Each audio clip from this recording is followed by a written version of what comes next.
안녕하세요. 스포츠 분석 페드로입니다. 6월 16일 월드컵 경기들, 오늘 일정 상당히 중요합니다. 이번 조별리그 흐름은 단순히 승패 하나로 끝나는 게 아니라 조 1위 경쟁, 골득실 싸움, 그리고 다음 경기 흐름까지 연결될 수 있는 중요한 일정인데요. 오늘 준비한 4경기 모두 전력 차이는 분명 있지만 그 안에서도 전술 상성, 압박 강도, 공격 루트 완성도에서 꽤 큰 차이가 보이는 경기들입니다. 특히 오늘은 강팀들이 어떻게 상대 수비를 무너뜨릴지, 그리고 약팀들이 어떤 방식으로 버텨낼지가 핵심입니다. 끝까지 보시면 단순 승패가 아니라 왜 이런 흐름이 나오는지 확실히 보이실 겁니다. 그럼 바로 첫 번째 경기부터 가겠습니다. 1경기 스페인 vs 카보베르데. 자, 첫 번째 경기부터 보겠습니다.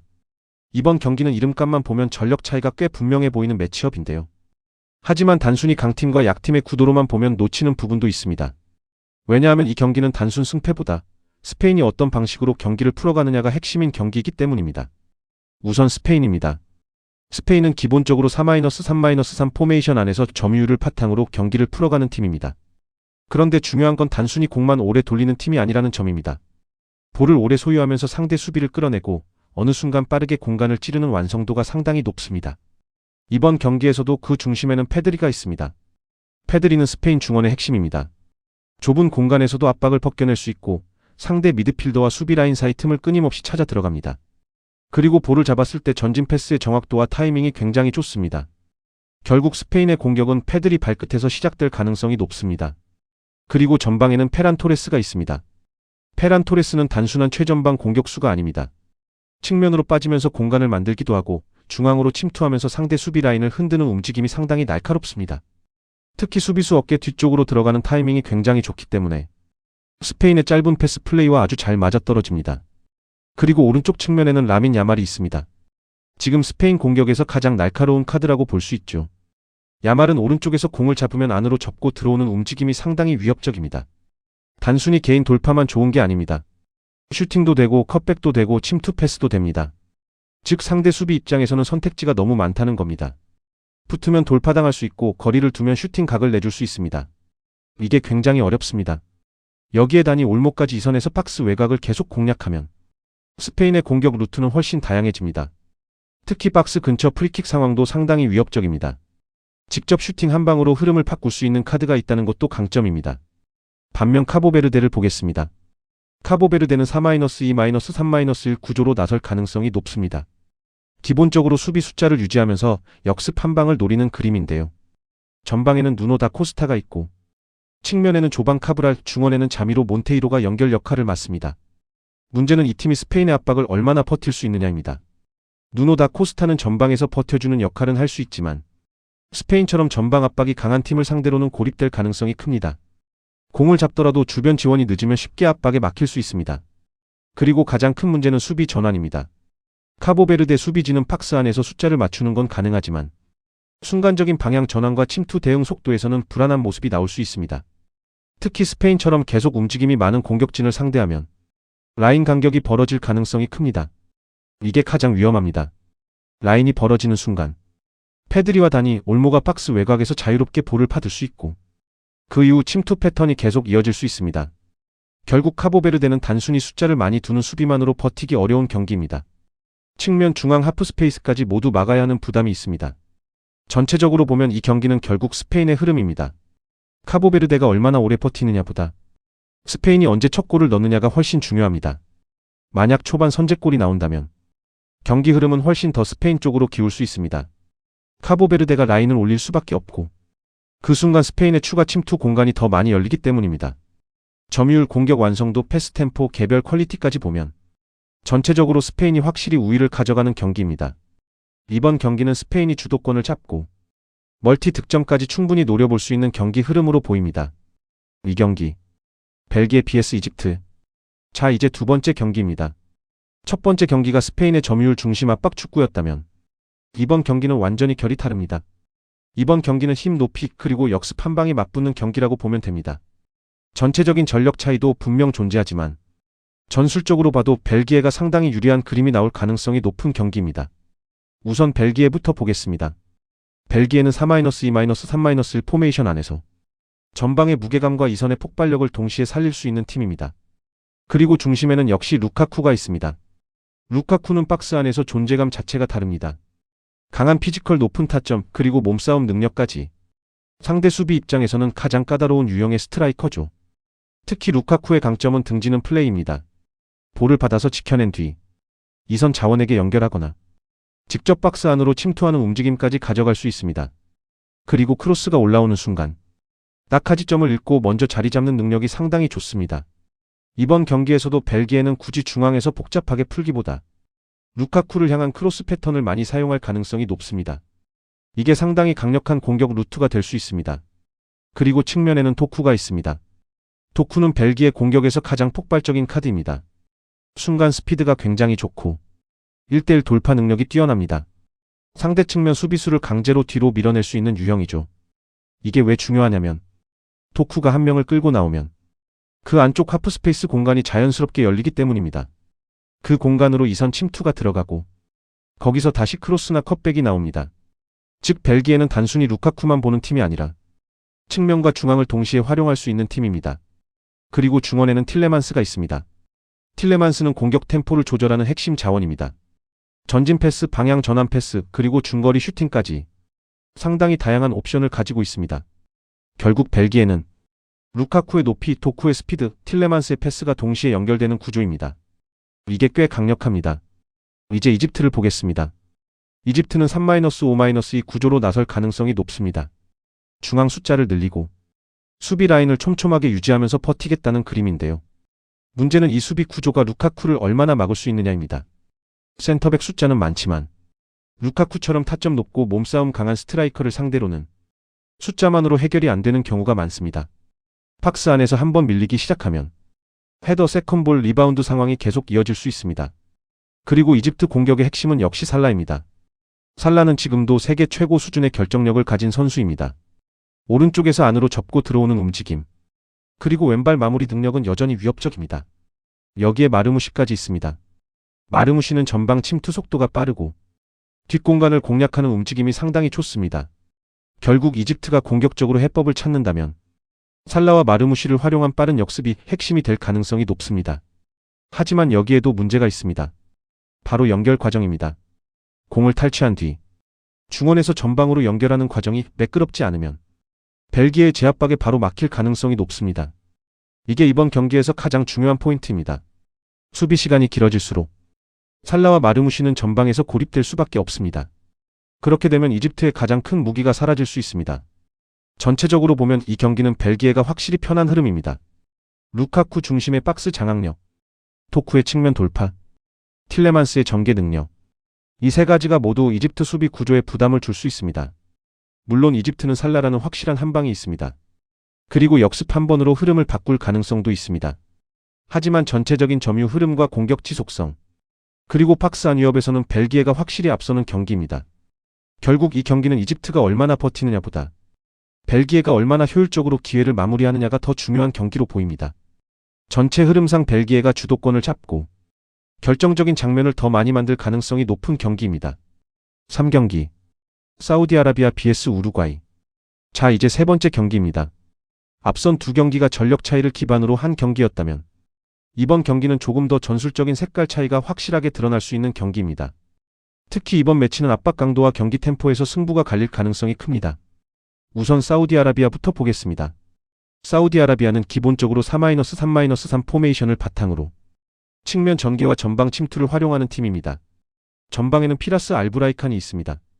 알브라이칸은 최전방과 측면을 모두 오갈 수 있는 자원입니다. 박스 안에서 자리 잡고 마무리 타이밍을 노리는 움직임이 나쁘지 않은 선수죠. 하지만 이번 경기에서 가장 중요한 건 그에게 볼이 얼마나 안정적으로 연결되느냐입니다. 우루과이처럼 강한 압박을 거는 팀을 상대로는 전방 연결 자체가 끊길 가능성이 높습니다. 그렇게 되면 알브라이칸은 자연스럽게 고립될 수밖에 없습니다. 그리고 측면에서는 살렘 알도사리가 핵심입니다. 사우디아라비아 공격의 중심이라고 봐도 됩니다. 왼쪽에서 안으로 접고 들어오면서 슈팅 각을 만들거나 상대 수비를 끌어내 공간을 만드는 움직임이 좋습니다. 특히 박스 외곽에서 한번 만들어내는 슈팅은 꽤 위협적일 수 있습니다. 이 선수가 살아야 사우디 공격도 살아납니다. 중원에서는 모하메드 칸노가 중요합니다. 칸노는 활동량과 피지컬을 바탕으로 중원 싸움에서 버텨주는 역할을 맡습니다. 결국 칸노가 얼마나 압박을 버텨내고 전진 패스를 연결하느냐가 경기 흐름에 큰 영향을 줄 수 있습니다. 하지만 전체적으로 보면 사우디아라비아는 자국 리그 중심 자원들이 많습니다. 이 말은 국제 무대 특유의 빠른 템포와 강한 압박 환경에 적응력이 떨어질 수 있다는 의미이기도 합니다. 특히 우루과이처럼 몸싸움 강하고 전환 속도가 빠른 팀을 만나면 후방과 중원 간격이 쉽게 벌어질 수 있습니다. 이게 상당히 위험합니다. 라인 간격이 벌어지는 순간 상대에게 침투 공간을 계속 내줄 수 있기 때문입니다. 결국 사우디아라비아는 알도사리 개인 능력과 알브라이칸의 문전 움직임에 기대해야 하는 경기입니다. 하지만 공격 루트가 다소 제한적으로 흐를 가능성이 높습니다. 이제 우루과이를 보겠습니다. 우루과이는 4-3-3을 기반으로 강한 압박, 빠른 전환, 측면 침투, 세트피스까지 모두 갖춘 팀입니다. 전체적으로 완성도가 상당히 높습니다. 전방에는 다르윈 누네스가 있습니다. 누네스는 단순히 박스 안에서 기다리는 공격수가 아닙니다. 수비 라인 뒤를 파고드는 움직임이 굉장히 좋고 순간 침투 속도가 상당히 빠릅니다. 게다가 중앙에만 머물지 않고 측면으로 빠졌다가 다시 안으로 들어오는 움직임도 좋습니다. 이게 상대 수비 입장에서는 굉장히 까다롭습니다. 그리고 측면에는 펠리스트리가 있습니다. 펠리스트리는 오른쪽에서 공을 잡고 안쪽으로 대각선 침투하는 움직임이 굉장히 날카롭습니다. 이게 이번 경기 핵심입니다. 펠리스트리가 안으로 들어오면 사우디 수비진은 안쪽으로 좁혀야 하고 그 순간 누네스가 빈 공간으로 침투할 수 있습니다. 이 두 선수의 연계는 상당히 위협적입니다. 여기에 중원에는 발베르데가 있습니다. 발베르데는 우루과이의 엔진입니다. 압박, 전진, 드리블, 중거리, 슈팅, 세트피스까지 거의 모든 상황에 관여할 수 있는 선수입니다. 특히 발베르데가 볼을 잡고 공격 방향을 빠르게 바꿔주는 순간 우루과이의 공격 속도는 훨씬 더 빨라집니다. 이게 사우디 입장에서는 상당히 부담스럽습니다. 그리고 우루과이는 세트피스에서도 강합니다. 코너킥, 프리킥 상황에서 제공권과 세컨볼 대응 능력이 상당히 좋습니다. 즉 오픈플레이뿐 아니라 정지된 상황에서도 득점 기대값이 높습니다. 이건 큰 차이입니다. 전체적으로 보면 이번 경기는 사우디아라비아의 수비 대응력과 우루과이의 공격 완성도가 정면으로 충돌하는 경기입니다. 사우디도 알도사리를 중심으로 한두 번 위협적인 장면을 만들 가능성은 있습니다. 하지만 전체 흐름을 보면 중원 압박, 전환 속도, 파이널 서드 완성도, 그리고 세트피스 위협까지 모두 우루과이가 앞섭니다. 특히 후반으로 갈수록 사우디 수비진이 누네스의 침투와 펠리스트리의 대각선 움직임을 동시에 통제하기는 쉽지 않을 수 있습니다. 이게 결국 실점으로 이어질 가능성이 큽니다. 결국 이번 경기는 우루과이가 경기 주도권을 잡고 측면에서 중앙으로 파고드는 패턴과 세트피스를 활용해 결정적인 기회를 더 많이 만들 가능성이 높은 경기로 보입니다. 전체 기대값 자체는 우루과이 쪽이 확실히 더 높아 보이는 매치업입니다. 4경기 이란 vs 뉴질랜드. 자, 이제 오늘 마지막 경기입니다. 앞선 경기들이 공격력과 전력 차이 중심이었다면 이번 경기는 전술적인 디테일과 운영 능력에서 승부가 갈릴 가능성이 높은 경기입니다. 특히 이번 경기는 누가 더 효율적으로 찬스를 만드느냐가 핵심입니다. 우선 이란부터 보겠습니다. 이란은 기본적으로 4-3-2 포메이션을 바탕으로 중앙에서 한번 볼을 정리하고 측면으로 빠르게 전환한 뒤 박스 앞마무리까지 이어가는 공격 패턴이 굉장히 선명한 팀입니다. 이 팀의 핵심은 메흐디 타레미입니다. 타레미는 박스 안에서 굉장히 영리한 움직임을 보여주는 공격수입니다. 단순히 골문 앞에서 기다리는 선수가 아닙니다. 수비수를 등지고 받아내는 플레이도 가능하고 다시 안쪽으로 들어가며 마무리 타이밍을 잡는 능력도 상당히 좋습니다. 특히 제공권에서도 강점을 가지고 있기 때문에 크로스 상황에서도 확실한 득점 루트를 만들 수 있습니다. 이번 경기에서도 타레미의 위치 선정은 상당히 중요합니다. 그리고 측면에서는 가이디가 핵심입니다. 가이디는 왼쪽 측면과 이선 사이를 오가면서 좁은 공간 돌파와 순간적인 방향 전환으로 수비 라인을 흔들 수 있는 선수입니다. 체격은 크지 않지만 낮은 중심을 활용한 드리블과 침투 타이밍이 굉장히 좋습니다. 특히 하프스페이스 침투에서 상당히 위협적입니다. 이번 경기에서 가장 중요한 공격 루트도 바로 이 부분입니다. 중원에는 에자톨라이가 있습니다. 에자톨라이는 수비형 미드필더 역할을 맡으면서도 전방을 바라보는 패스 선택이 굉장히 좋습니다. 특히 긴 전진 패스로 공격 방향을 빠르게 바꿔줄 수 있는 자원입니다.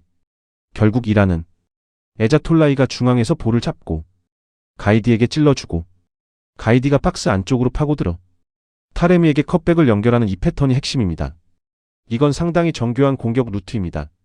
단순한 롱볼 축구가 아니라 전개와 침투, 마무리까지 연결되는 구조가 있다는 게 강점입니다. 그리고 이란은 앞서고 있을 때 운영이 굉장히 노련합니다. 템포 조절, 파울 유도, 시간 관리까지 경기를 자기 흐름으로 묶어버리는 능력이 좋습니다. 이건 월드컵 같은 단기전에서 굉장히 중요합니다. 이제 뉴질랜드를 보겠습니다. 뉴질랜드는 4-3-3 포메이션을 기반으로 전방에 크리스 우드를 중심으로 직선적인 공격을 가져가는 팀입니다. 크리스 우드는 전형적인 피지컬형 스트라이커입니다. 높은 볼 경합, 제공권, 문전압 마무리 능력이 강점입니다. 특히 세트피스 상황에서는 상당히 위협적입니다. 헤더 한 번으로 경기 흐름을 바꿀 수 있는 선수입니다. 측면에는 바르바루세스가 있습니다. 이 선수는 빠른 침투 움직임이 강점입니다. 느린 빌드업보다는 수비 뒷공간을 빠르게 공략할 때 더 좋은 모습을 보여줍니다. 역습 상황에서 위협적일 수 있는 자원입니다. 중원에서는 클레이턴 루이스가 중심입니다. 볼을 연결하고 공격 방향을 조율하는 역할을 맡습니다. 왼발킥 능력이 좋아서 측면 전환이나 전방 롱패스에서 중요한 역할을 할 수 있습니다. 하지만 뉴질랜드의 가장 큰 문제는 공격 패턴이 다소 단순하다는 점입니다. 결국 크리스 우드를 향한 크로스와 제공권에 의존하는 장면이 많습니다. 이게 반복되면 상대 입장에서는 읽기가 쉬워집니다. 특히 이란처럼 중원 압박을 촘촘하게 가져가는 팀을 상대로는 전방 연결 자체가 끊길 수 있습니다. 이게 이번 경기 핵심 약점입니다. 그리고 수비에서도 문제가 있습니다. 뉴질랜드 포백이 박스 앞 간격을 좁히더라도 가이디의 하프스페이스 침투와 타레미의 박스 안 움직임을 동시에 막기는 쉽지 않습니다. 한번 기준점을 놓치면 바로 실점 위기로 이어질 수 있습니다. 전체적으로 보면 이번 경기는 이란의 세밀한 공격 패턴과 뉴질랜드의 직선적인 공격 방식이 맞붙는 경기입니다. 뉴질랜드도 크리스 우드의 제공권이라는 확실한 무기가 있습니다. 세트피스나 크로스 상황에서는 분명 위협적일 수 있습니다. 하지만 전체적인 공격 루트 다양성, 파이널 서드 완성도, 중원 운영 능력, 그리고 경기 관리 능력까지 보면 이란이 확실히 앞서는 경기입니다.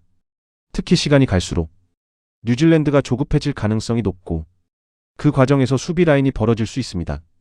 그 순간 이란의 컵백 패턴과 세트피스 2차 공격이 더 살아날 수 있습니다. 결국 이번 경기는 이란이 초반부터 무리하게 몰아붙이기보다 중원 장악과 측면 침투를 활용해 차근차근 경기 흐름을 가져갈 가능성이 높은 경기입니다.